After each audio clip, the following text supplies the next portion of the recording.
मलाई प्राप्त सूचना अनुसार यो सूचना मलाई गलत छैन भन्नेमा म एकदम स्पष्ट छु। नेपाली सेनाले कुनै पनि नेतालाई शिवपुरी ब्यारेकमा राखेको थिएन।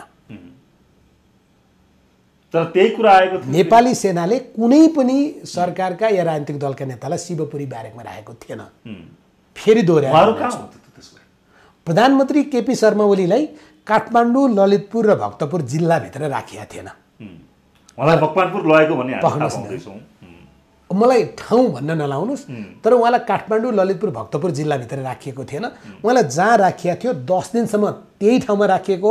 उहाँ त्यहाँबाट सिधै गुन्डु आउनुभयो जहाँ उहाँ सार्वजनिक हुनुभयो। सत्य यही हो। बाँकी नेताको हकमा राष्ट्रपतिलाई पनि शिवपुरी राखिया थिएन। राष्ट्रपतिलाई पनि शिवपुरी राखिया थिएन। राष्ट्रपति चाहिँ शीतल निवासबाट 3-4 किलोमिटर भन्दा लामो दूरी नभएको स्थानमा हुनुहुन्थ्यो। त्यहाँभन्दा लामो दूरी थिएन। र बाँकी मन्त्रीहरू त तपाईँ भैरवनाथमा थिए, यो हामी तपाईँ सबैलाई थाहा छँदैछ होइन। त्यस कारणले गर्दाखेरिमा सेनाको अब तपाईँले सोधेको भूमिकाको प्रश्न हो। प्रहरीलाई हामीले यस्तो बनाएका छौँ। म तपाईँलाई प्रहरीको तपाईँले कुरा गर्दा अहिले तपाईँले सडकमा हेर्नु भएको छ, सडकमा गाडीको सङ्ख्या त त्यति नै हो नि, मोटरसाइकलको सङ्ख्या त्यति नै हो नि, मान्छेको सङ्ख्या बरु अझै दसैँ मनाउन गएका तिहार मनाएर फर्किन्छु भन्ने मान्छेहरू पनि होलान्। तर काठमाडौँमा बरु सङ्ख्या घट्या होला, जनसङ्ख्या बढ्या छैन नि। तर यति धेरै जाम किन छ? किनभने ट्राफिक प्रहरीले जे कर्तव्य निर्वाह गर्नुपर्थ्यो त्यो गर्न सक्ने मनोबल नै छैन। हिजो हामीले के गर्यौँ? प्रहरीको वर्दी खोल्यौँ, उसको हतियार झिक्यौँ र प्रदर्शन गर्दै हिँड्यौँ। त्यति बेला उसले कम्तीमा पनि म प्रहरी हो भन्ने अनुभूति गर्न पाएन। म यो राज्यको नागरिक हो भन्ने अनुभूति पनि गर्न पाएन। उसले लगाएको वर्दी यसरी तानियो, उसलाई यसरी हातपात गरियो। हामीले बानेश्वरमा चलेको गोली आतताई थियो, तर महाराजगञ्जमा जुन प्रहरीलाई कुटी कुटी मारियो त्यो पनि आतताई थियो। प्रहरी चाहिँ नेपाल आमाको छोराछोरी होइन हो। त्यो समान व्यवहार नगरेका कारणले प्रहरीको मनोबल उठ्नै सकेन, अझै उठ्न सकेका छैन। प्रहरी त सुरक्षा अङ्ग हो भन्ने चिजै हामीले बाँकी राखेका छैन क्या। प्रहरीलाई त नेताको चाकर हो हामीले बनाछौँ। प्रहरीको आइजिपी बन्नका लागि नेताको घरमा ब्रिफकेस लिएर धाउनु पर्ने, प्रमोसन पाउनका लागि आफूभन्दा माथिकाको चाकडी गर्नुपर्ने, ब्रिफकेस बुझाउनु पर्ने, कुनै पनि दलको सदस्यता लिनुपर्ने। यसैको परिणति होइन यो।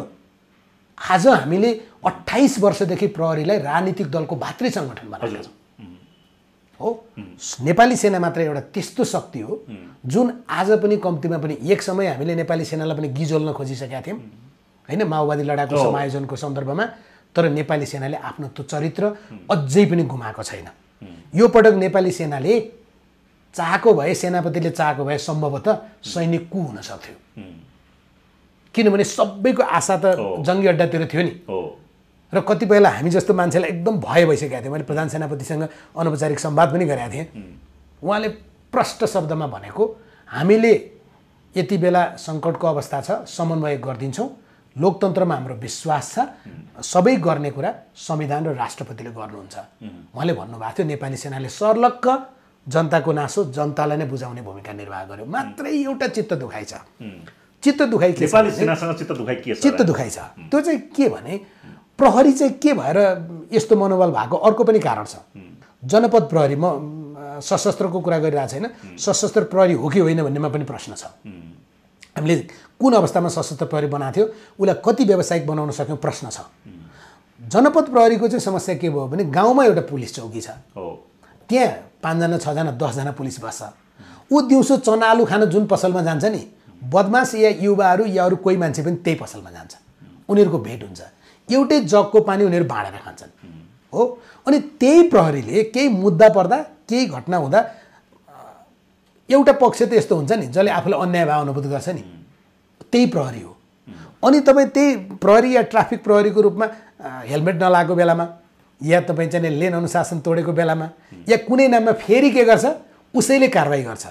त्यो सबै नजिक भए पछाडि त तपाईँ जब सँगै सुत्नु भएको छ भन्ने त लात्तो लाग्छ नि। अनि त्यो प्रतिशोध चाहिँ कति बेला आएर पोखिन्छ, जति बेला मौका मिल्छ। त्यस कारणले प्रहरीमाथि धेरै आक्रमण भयो। तर नेपाली सेना चाहिँ, मेरो परिवारको कोही सदस्य नेपाली सेनामा छ भने उसँग तपाईँ र म जस्तै क्याजुअल ड्रेस लाएर बसेको बेलामा हो भने सहजै हामी खुलेर बोल्न सक्छौँ। तर जब त्यो युनिफर्म लाउँछ नि सेनाको, त्यसपछि कसो कसो हामी जस्तो मान्छेलाई पनि अहिले पनि हिचकिचाहट हुन्छ। भनेको नेपाली सेनाले आफ्नो पहिचानलाई, आफ्नो आइडेन्टिटीलाई अहिलेसम्म पनि मेन्टेन गरेको छ। मेरो प्रश्न चाहिँ कहाँ हो भने मैले यो आर्मीका जर्नलहरूलाई यो प्रश्न सोधे पनि थिएँ, तपाईँहरूले कम्तीमा पनि सिंहदरबारभित्र आर्मीको त गण छ, ठुलो सङ्ख्यामा नेपाली सेना छ त्यहाँ। त्यो सिंहदरबारलाई नेपाली सेना हतियार नचलाउने गरी सिंहदरबारको वरिपरि उभिएर मात्रै बसिदिएको भए पनि मान्छे भित्र छिरेर आगो लाउँदैन थियो। त्यो किन माओवादी अध्यक्ष प्रश्नले पनि त्यही प्रश्न गर्नुभएको छ, हामीलाई बचाउने सेनाले सिंहदरबार र अदालत किन बचाउन सकेन भन्नुभएको छ। अनि त्यो प्रश्नमा उहाँहरूको जवाफ चाहिँ मलाई के भयो भने हामीले आफै निर्णय गर्न सक्दैनौँ जबसम्म राज्य छ, जबसम्म सरकार छ, जबसम्म राज्य छ हामी आफैले निर्णय गर्न सक्दैनौँ।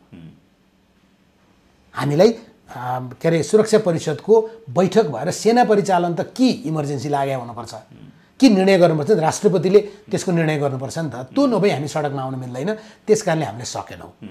मैले प्रति प्रश्न गरेँ, अनि तिमीलाई राति 8 बजे चाहिँ कुन सुरक्षा परिषदको बैठक बसेर कुन राष्ट्रपतिले चाहिँ निर्णय गरेर तिमीहरू सडकमा आयो त भन्दा उहाँको जवाब के थियो मलाई भने त्यति बेला त प्रधानमन्त्रीले राजीनामा दिइसकेको, सरकारमा रहेका मानिसहरूलाई हामीले नै रेस्क्यु गरेर ल्याइसकेको, देश भ्याक्युममा थियो।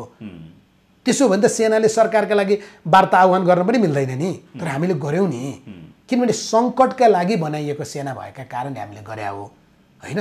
निर्णय नभइकन हामी जान नसकिया हो, यसमा हाम्रो कमजोरी भनेर जे भन्न खोजिँदैछ त्यो गलत हो भन्ने उहाँहरूको बुझाइ छ।